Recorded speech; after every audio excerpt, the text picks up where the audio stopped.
बच्चों मैं टॉपिक समझा चुकी हूँ। नेक्स्ट इलस्ट्रेशन सॉल्व कर रही हूँ, देखना ध्यान से, फिर आप उसके क्वेश्चंस करना।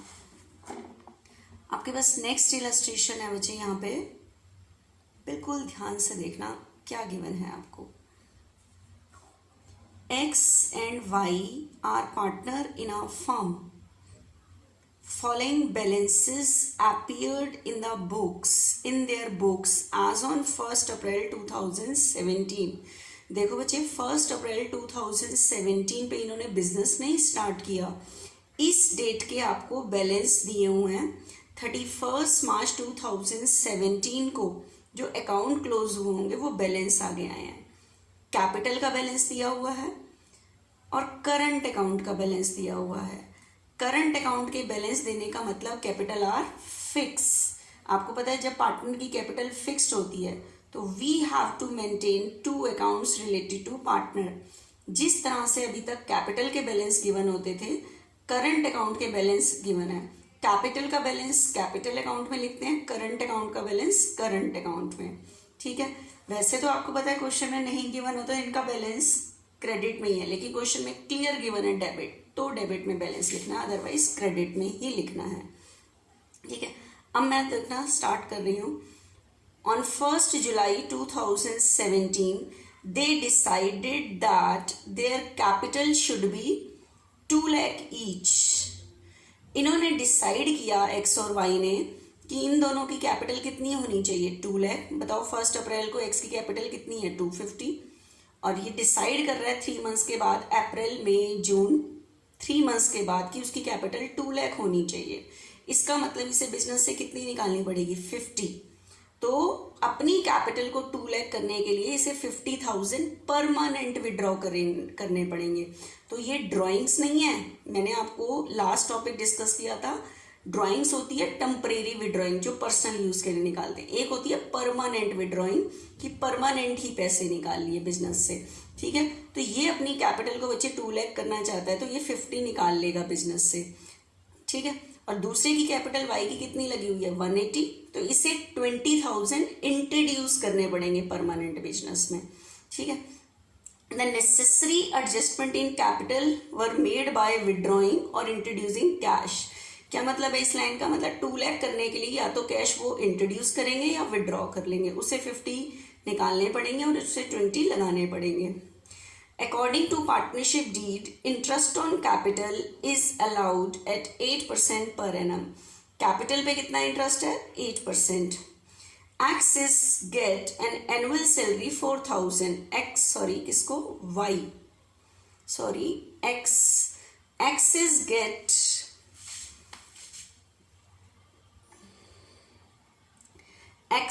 get an annual salary 4,000.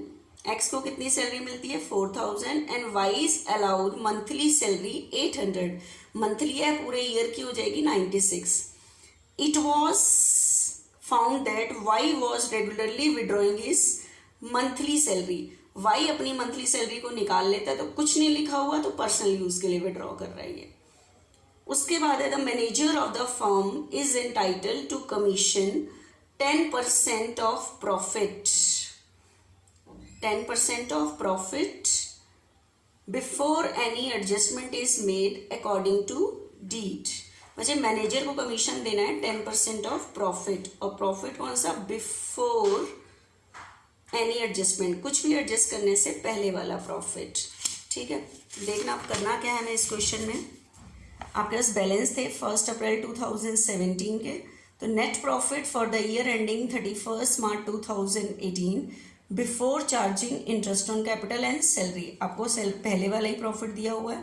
Prepare profit and loss appropriation account, partners capital account and partners current account. ठीक है, करंट अकाउंट के बैलेंस देने का मतलब ही है, that means capital R fix.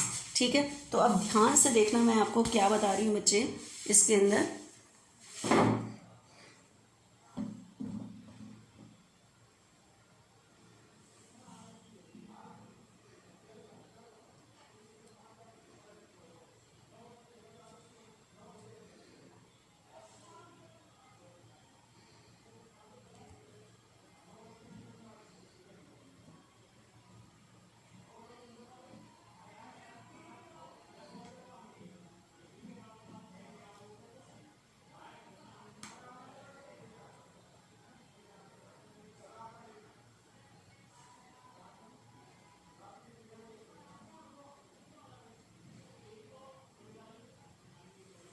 देखना बच्चे, जो मैंने अभी इक्वेशन पढ़ी है इसके अंदर हमें एक तो मैनेजर को कमीशन देना है, और मैनेजर बिजनेस का कौन होता है?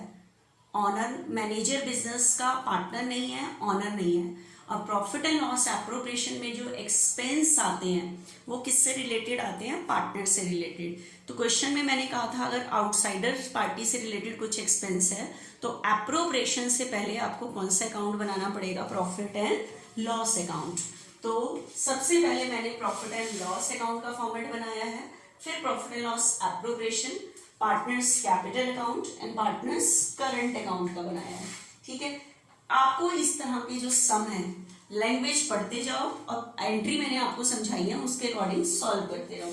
मैंने जो भी पढ़ा उसके अकॉर्डिंग पढ़ रही हूँ। Following balance appeared in the books on 1 अप्रैल 2017। आपके पास 1 अप्रैल 2017 के बैलेंस दिए। कैपिटल का balance by balance brought down. Capital का बैलेंस गिवन है बच्चे 250 एंड 180। ठीक है, कैपिटल का बैलेंस दिया हुआ है 250 और 180। तो कैपिटल के साथ मेरे पास और बैलेंस है बच्चे करंट का भी। ठीक है, तो करंट का बैलेंस आपके पास जैसे कैपिटल के बैलेंस देखते हैं वैसे current account. Current account is just like a capital account. ठीक है, बाय बैलेंस ब्रॉट डाउन। इसका बैलेंस आपके पास गिवन है 5000, लेकिन वाई का बैलेंस क्रेडिट ना होके डेबिट है। कुछ गिवन नहीं है तो कैपिटल की तरह क्रेडिट में ही लिखना है। अगर डेबिट क्वेश्चन में क्लियर गिवन है तो यहां से स्टार्ट करोगे इसे टू बैलेंस ब्रॉट डाउन। इसका मतलब जब लास्ट ईयर बैलेंस निकाले होंगे तो ये वाला साइड ज्यादा रहा होगा जिसकी वजह से इसका डेबिट बैलेंस बचा है। ठीक है, इसका बैलेंस है डेबिट बचे 30,000। ठीक है, तो यहां से स्टार्ट करना है। उसके बाद आगे बढ़ती हूं मैं। ऑन 1 जुलाई 2017 अब देखना बच्चे, कैपिटल फिक्स है तो मैंने कहा था जब कैपिटल फिक्स होती है पार्टनर को कोई भी चीज कैपिटल अकाउंट में नहीं देते, सारी करंट अकाउंट में देते हैं। सिर्फ फिक्स के केस में दो चीजें यहाँ पे जाएंगी, या तो वो परमानेंट बिजनेस में इंट्रोड्यूस करे कैपिटल या परमानेंट विड्रॉ करे। उसका अफेक्ट जाएगा परमानेंट इंट्रोड्यूस करे मतलब एडिशनल कैपिटल लगाए, या वो परमानेंट बिजनेस से निकाले, ड्रॉइंग नहीं। ठीक है, ड्राइंग होती है टेम्परेरी पर्सनल यूज के लिए जो निकालते हैं, तो उसका इफेक्ट यहाँ आएगा। बाकी सारी चीजें करंट अकाउंट में देंगे। तो देखना, on 1 July 2017 they decided that their capital should be 2 lakh each. इन दोनों ने डिसाइड किया कि दोनों की कैपिटल कितनी कितनी होनी चाहिए, 2 लाख। तो अब मुझे बताओ एक्स की कितनी लगी हुई है 250, और 1 जुलाई को डिसाइड किया कि इससे की कितनी होनी चाहिए 2 लाख। तो इसकी बिजनेस में कितनी एक्स्ट्रा लगी है 50। तो ये पर्सनल यूज के लिए नहीं निकालेगा, परमानेंट बिजनेस से विड्रॉ कर लेगा। तो बताओ परमानेंट विड्रॉ करेगा तो कैपिटल क्या होगी? डिक्रीज। डिक्रीज पे डेबिट, तो मतलब एंट्री बनेगी यहाँ पे X capital account debit to cash. Business से कैश चला जाएगा तो एक्स कैपिटल के डेबिट में यहाँ पे क्या लिख दोगे? To cash. इसने 50,000 बिजनेस से विड्रॉ कर लिए। कौन सी डेट पे? 1 जुलाई 2017 पे विड्रॉ कर लिए। तो अब जब बैलेंस निकालेंगे इसकी कैपिटल 2 लाख आएगी। इस विड्रॉ का जो इफेक्ट पड़ता है बच्चे, जो परमानेंट विड्रॉ करते हैं, ये ड्राइंग नहीं है कि बिजनेस इसके ऊपर इंटरेस्ट चार्ज करे। ठीक है, ये परमानेंट निकाल लिए, इसका इफेक्ट पड़ता है इंटरेस्ट ऑन कैपिटल में। देखना, अब जब मैं इंटरेस्ट ऑन कैपिटल निकालूंगी तो उससे मेरे इंटरेस्ट पे फर्क पड़ेगा इस चीज से। अब बताओ वाई की कैपिटल कितनी लगी है 180, और दोनों ने डिसाइड किया जुलाई में 3 मंथ्स के बाद की कैपिटल 2 लाख होनी चाहिए। तो इसे 20,000 बिजनेस में इंट्रोड्यूस करने पड़ेंगे, मतलब एडिशनल कैपिटल लानी पड़ेगी। तो बताओ ये कितनी इंट्रोड्यूस करेगा? 20,000। तो ये बिजनेस में लेके आएगा बच्चे। ठीक है, तो बताओ इंट्रोड्यूस लगाने की एंट्री क्या होगी? Cash account debit to Y capital. तो वाई के क्रेडिट में बताओ क्या लिखोगे? By cash. 20,000 इसने इंट्रोड्यूस कर दिए। कौन सी डेट पे? 1 जुलाई, मतलब 1 जुलाई 2017 पे दोनों की कैपिटल कितनी कितनी हो गई थी? 2 लाख हो गई थी। ठीक है, अब बस इतनी चीजों का इफेक्ट पार्टनर्स कैपिटल में जाएगा। इसके अलावा सारी चीजें आप पार्टनर्स को कौन से अकाउंट में दोगे? करंट। क्योंकि इतना होने के बाद 2 लाख के बाद कैपिटल में क्या नहीं आना चाहिए? चेंज नहीं आना चाहिए, बिकॉज कैपिटल आर फिक्स। इस बार क्वेश्चन में लिखा नहीं था capital R fix, current account के बैलेंस दिए थे। करंट अकाउंट के बैलेंस देने का मतलब ही कैपिटल आर फिक्स। ठीक है, तो इसी से ही था। उसके बाद मैं आगे बढ़ती हूँ। उसके बाद तो आपको डीड के अकॉर्डिंग सीधा बाकी सारी entry at the end of year होती है। तो साल के एंड का आपको नेट प्रॉफिट गिवन है बच्चे 80,000 और कुछ भी एडजस्टमेंट करने से पहले। तो आपको पता है इस टाइम प्रॉफिट यहाँ नहीं ट्रांसफर करोगे यहाँ, क्योंकि पहले मैनेजर को कमीशन देना है। तो आपके पास क्वेश्चन में प्रॉफिट गिवन है 80, ट्रांसफर तो अभी यहाँ नहीं करेंगे। तो यहाँ के लिए मैंने लिखने के लिए वर्ड क्या बताया था आपको, profit for the year, profit for the year 80,000। अब मैनेजर को पहले कमीशन देते हैं, वो कह रहा है 10% ऑफ प्रॉफिट, 10% ऑफ प्रॉफिट। अब उसने कुछ नहीं कहा कौन सा प्रॉफिट, तो नहीं बोला उसने 10% of profit before any adjustment, कुछ भी करने से पहले वाला। तो अभी तो कुछ किया ही नहीं, इससे पहले वाला प्रॉफिट यही है। तो मैनेजर का कमीशन कितना निकालोगे, 80,000 का बच्चे कितने परसेंट, 10%। तो मैनेजर का कमीशन आपको देना है बच्चे 8,000, ठीक है। तो मैनेजर का कमीशन आप यहाँ पे लिख दोगे 8,000, ठीक है। तो 8,000 आ गया, यहाँ मैनेजर को कमीशन दो, to manager's commission, manager's commission 8,000 दे दिया। उसके बाद इस अकाउंट को क्लोज करो। प्रॉफिट एंड लॉस बनता है सिर्फ आउटसाइड से रिलेटेड कोई एक्सपेंस होता है वो देने के लिए, क्योंकि ऑनर को तो सबसे बाद में दिया जाता है ना अप्रोप्रिएशन में। अभी मैनेजर को कमीशन नहीं दिया तो प्रॉफिट कैसे आगे आ सकता है, ठीक है। 80, 72 प्रॉफिट एंड लॉस से जो प्रॉफिट निकलता है वो नेट प्रॉफिट होता है, transfer to profit and loss appropriation. तो इसलिए इसके आगे क्या वर्ड लिखोगे, to profit transfer to profit and loss appropriation account. ये प्रॉफिट आपको कहां ट्रांसफर करना है, profit and loss appropriation account में ट्रांसफर करना है इस प्रॉफिट को आपने, ठीक है। तो बताओ ट्रांसफर करने की बच्चे एंट्री क्या होगी, profit and loss account debit to profit and loss appropriation account. तो एप्रोप्रिएशन के क्रेडिट में क्या लिखोगे, by profit and loss account 72, ठीक है। पहले स्टार्टिंग डेट की, फिर पीछे दी, बाकी सारी एंट्री हम इंटरेस्ट वगैरह तो at the end of year देते हैं, तो पहले प्रॉफिट लिखना पड़ता है। अब मैं लैंग्वेज लाइन से पढ़ती जाती हूँ। क्या है, according to partnership deed interest on capital is allowed 8%। Capital में कितना इंटरेस्ट है बच्चे, 8%। तो इंटरेस्ट ऑन कैपिटल की इसके अंदर कैलकुलेशन है, इसका वर्किंग नोट ध्यान से समझना एक बारी। इंटरेस्ट ऑन कैपिटल, पहले मैं इंटरेस्ट ऑन कैपिटल निकालती हूँ एक्स का, फिर वाई का निकालती हूँ। आप मुझे बताओ interest always allowed at the end of year. तो बताओ इसकी 1 अप्रैल को कैपिटल कितनी थी, 250 थी, ठीक है। 250 थी कैपिटल, लेकिन ये कैपिटल इसकी पूरे साल नहीं थी, ये सिर्फ अप्रैल, मई, जून। 1 जुलाई को उसने इस कैपिटल में से 50,000 विड्रॉ कर लिया था। तो बताओ 1 जुलाई को इसकी कैपिटल कितनी रह गई थी, 2 लाख। तो ये कैपिटल बिजनेस में कितने मंथ्स थी, 3 मंथ्स। तो इस कैपिटल पे जो इंटरेस्ट होगा वो 3 मंथ्स का होगा। इंटरेस्ट की रेट है बच्चे कितने परसेंट, अभी मैंने रीड किया था कितने परसेंट थी, 8% थी, ठीक है। इंटरेस्ट की रेट थी बच्चे 8% थी, ठीक है। 8%, लेकिन कितने मंथ्स का बच्चे, 3 मंथ्स का, ठीक है। ये तो आ गए बच्चे 5,000। अब उसके बाद 1 जुलाई को इसने 50 विड्रॉ कर लिए, तो जुलाई में कैपिटल कितनी हो गई थी, 2 लाख। तो जुलाई, अगस्त, सितंबर, अक्टूबर, नवंबर, दिसंबर, जनवरी, फरवरी, मार्च, 9 मंथ्स में बिजनेस में इतनी कैपिटल थी। तो 9 मंथ्स का इंटरेस्ट लगेगा इस कैपिटल पे। तो 8% 9 मंथ्स का 12,000। तो 3 मंथ्स और 9 मंथ्स। तो बताओ एक्स का टोटल कितना इंटरेस्ट कैलकुलेट हुआ, 70। ये आपको ये वर्किंग नोट बनाना है आपने इस तरह से, ठीक है। ये तो मैंने एक्स का कैलकुलेट किया। अब किसका कैलकुलेट करती हूँ, वाई का। देखना है एक बार इंटरेस्ट ऑन कैपिटल।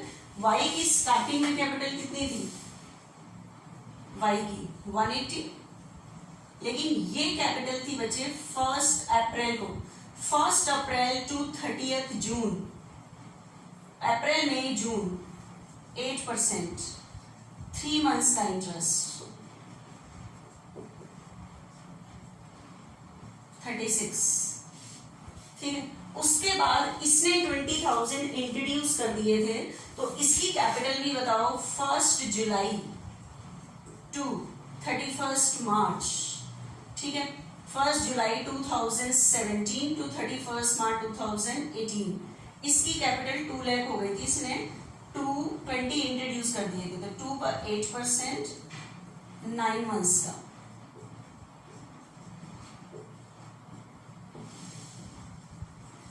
तो इसकी जो टोटल इंटरेस्ट कैलकुलेट हुआ बचे 15,600। ठीक है, तो ये ध्यान रखना, जो परमानेंट जो हम इंट्रोड्यूस करते हैं या परमानेंट विड्रॉ होता है, वो ड्राइंग्स नहीं है कि उसके ऊपर हम इंटरेस्ट चार्ज करें, उसका इफेक्ट पड़ता है इंटरेस्ट ऑन कैपिटल पे। तो अभी मैंने एक का इंटरेस्ट तो कैलकुलेट किया 17,000, एक का कैलकुलेट किया 15,600। ठीक है, तो बताओ इंटरेस्ट देना बिजनेस के लिए क्या होता है? Expense, and expense always be debited. लेकिन इंटरेस्ट इस पर कैपिटल अकाउंट में नहीं दोगे, करंट अकाउंट में। Current account is just like a capital account, increase पे क्रेडिट और डिक्रीज पे डेबिट। तो इंक्रीज हो रहा है अकाउंट में डालोगे तो एंट्री बनेगी interest on capital account debit to X current to vice current. तो एक्स करंट और वाइस करंट के क्रेडिट में बाय इंटरेस्ट ऑन कैपिटल, तो इसको इंटरेस्ट दिया 17,000, इसको 15,006, और इंटरेस्ट देना बिजनेस के लिए पार्टनर से रिलेटेड एक्सपेंस है। दूसरी बार यहाँ पे आएगा 2 interest on capital, x 17,000, y 15,600, 32,600। ठीक है बच्चे, आगे देखना, नेक्स्ट हम क्वेश्चन में पढ़ते हैं क्या कह रहा है। x is to get an annual salary, x को कितनी सैलरी मिलती है? एनुअल है तो 4, लेकिन y की मंथली दी है 800 पर मंथ, मतलब 96 हो गई। तो सैलरी देना बिजनेस के लिए क्या है? Expense, and expense always be debited, current account में दोगे। तो salary account debit to X current to vice current. ठीक है, तो बाय सैलरी 4 इसको मिलती है और 96 इसको, और सैलरी देना बिजनेस के लिए क्या है? एक्सपेंस, पार्टनर से रिलेटेड। तो दूसरी बार एप्रोप्रिएशन में आ जाएगा एक्स और वाई की सैलरी 4,000, 9600, ठीक है 36। उसके बाद आगे चलो, एक लाइन एक्स्ट्रा लिखी हुई है, देखो कई बार होता है वाई विड्रॉ करते हैं तो ड्राइंग होती है, तो इसने एक लाइन लिखी हुई है, it was found Y was regularly withdrawing his monthly salary. Y को जो सैलरी मिलती है वो इसे विड्रॉ कर लेता है। अब मैंने आपको बताया था विड्रॉ अगेंस्ट कैपिटल हो तो परमानेंट विड्रॉइंग, अदरवाइज वो पर्सनल यूज के लिए विड्रॉ, तो पर्सनल यूज के लिए उसने ये पैसे विड्रॉ किए तो कैपिटल क्या होगी? डिक्रीज। लेकिन इस टाइम कैपिटल डिक्रीज नहीं होगी, करंट अकाउंट डिक्रीज होगा। तो करंट डिक्रीज होगा तो डेबिट, ड्रॉइंग्स की वजह से। तो Y's current account debit to drawings, तो वाई के डेबिट में क्या लिखोगे? To drawings 9600। ठीक है, मतलब अगर आपको जैसे 10,000 ड्राइंग दी होती तो उसकी एंट्री डालते हो, जितनी उसको सैलरी मिलती है उतना वो विड्रॉ कर लेता है पर्सनल यूज के लिए। ठीक है, तो ये हो गया। अब ड्राइंग पे इंटरेस्ट की रेट गिवन नहीं है, गिवन होती तो हम कैलकुलेट करते, लेकिन क्वेश्चन में ड्राइंग की interest on rate of given नहीं है तो हम नहीं करेंगे। आपको ध्यान होगा मैंने कहा था in the absence of partnership deed, अगर क्वेश्चन में गिवन नहीं है तो no interest on drawing will be charge. अपने आप में रेट नहीं है उसके अकॉर्डिंग आप चार्ज कर लोगे तो नहीं करोगे। ठीक है, तो ये हो गया। उसके बाद है मैनेजर वाला टॉपिक मैं कर चुकी हूँ, बस उसके बाद आपको अकाउंट क्या करने हैं? क्लोज करने हैं। लाइन से देखना एक बारी, यहीं का टोटल याद है 72,000 में से यहाँ तक के एक्सपेंसेस क्या कर दोगे? लेस। तो आपके पास ये प्रॉफिट बचा है 25,800। This is the divisible profit which is to be distributed in profit sharing ratio। तो आपके पास क्वेश्चन में मेरी ख्याल से प्रॉफिट शेयरिंग रेशियो नहीं गिवन थी। तो in the absence of partnership deed profit will be distributed equally. अगर कभी भी क्वेश्चन में प्रॉफिट शेयरिंग रेशियो गिवन ना हो तो in the absence of partnership deed rules applicable, तो रूल एप्लीकेबल करना है profit will be distributed equally, that means आपको इक्वल रेशियो में डिस्ट्रीब्यूट कर देना है इसे। ठीक है, तो इस टाइम बच्चे आपको पता है कैपिटल फिक्स है, तो इस टाइम ये प्रॉफिट भी आप करंट अकाउंट में दोगे, तो इसलिए क्या वर्ड यूज करोगे? Profit transfer to current account. किसके करंट अकाउंट? एक्स और वाई, इक्वल प्रोपोर्शन के अकॉर्डिंग ये आपका डिवाइड हो जाएगा 12,900। ठीक है, तो अब मुझे बताओ पार्टनर को प्रॉफिट देंगे तो उनका करंट अकाउंट क्या होगा, इंक्रीज, इंक्रीज पे क्रेडिट। कौन से अकाउंट का प्रॉफिट है, प्रॉफिट एंड लॉस एप्रोप्रिएशन। तो एंट्री क्या बनेगी आपकी, profit and loss appropriation account debit to X current to vice current, ठीक है। तो by profit and loss appropriation account 12,900 इनके, 12,900 इनके, ठीक है, बस खत्म, लास्ट एंट्री आती। उसके बाद मैं कैपिटल अकाउंट को क्या करूंगी, क्लोज 250, 2 लाख, 250, 2 लाख। 31 मार्च 2018 को निकलते हैं balance, to balance carry down. देखो इसकी कैपिटल 2 लाख और इसकी भी कैपिटल का बैलेंस कितना आया, 2 लाख, क्योंकि इन्होंने डिसाइड किया कि दोनों की कैपिटल कितनी होनी चाहिए, 2 लाख। देखो सिर्फ उसका इफेक्ट कैपिटल में आया कि जब परमानेंट उसने इंट्रोड्यूस किया और परमानेंट विड्रॉ किए। इसके अलावा सारी चीजें मैंने पार्टनर को कौन से अकाउंट में दी, करंट अकाउंट में। जिस तरह से आपने कैपिटल का बैलेंस निकाला उसी तरह से करंट का निकालना, टोटल करना, ठीक है, टोटल करना यहां से, ठीक है। एक बार देखना, मैं इसका एक बार बैलेंस निकाल के दिखाती हूँ, क्रेडिट और डेबिट करके जैसे जैसे निकलता है। एक बारी इस बारी जो आपका टोटल है यहाँ पे, ठीक है, इसका तो बच्चे यही वाला ही साइड आ रहा है 38,900। देखो 38,900, 38,900 लेस करने के लिए कुछ नहीं है, टू बैलेंस कैरी डाउन। तो इसको मैं बैलेंस यहीं पे लिखूंगी, बाय बैलेंस ब्रॉट डाउन। लेकिन अब जब मैं वाई का टोटल करती हूँ, आपको पता है वाई का टोटल ये वाला साइड ज्यादा है, ठीक है, डेबिट साइड ज्यादा है। तो 39,600, 39,600, इसमें से यहां तक का टोटल क्या करोगे, माइनस करोगे। तो आपके पास ये बैलेंस आ रहा है बच्चे, ये बैलेंस निकल के आ रहा है 1,500।